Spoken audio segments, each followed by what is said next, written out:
You have power over your mind, not outside events. Realize this, and you will find strength.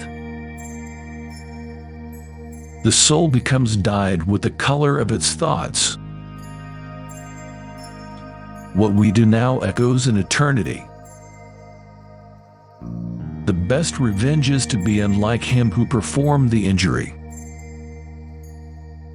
The happiness of your life depends upon the quality of your thoughts.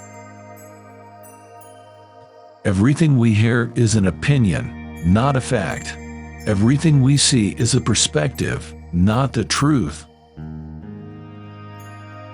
Do not act as if you were going to live 10,000 years.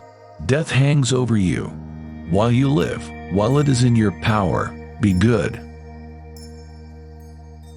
Whatever anyone does or says, I must be emerald and keep my color.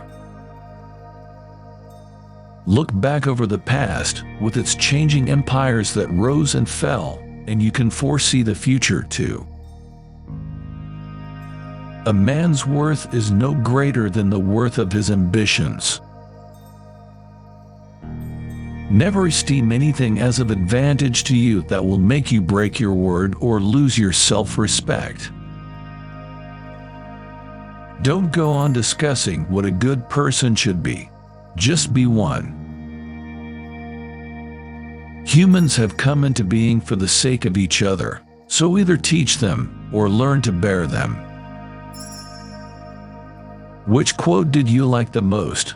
Mention in the comments section. Please subscribe for more videos.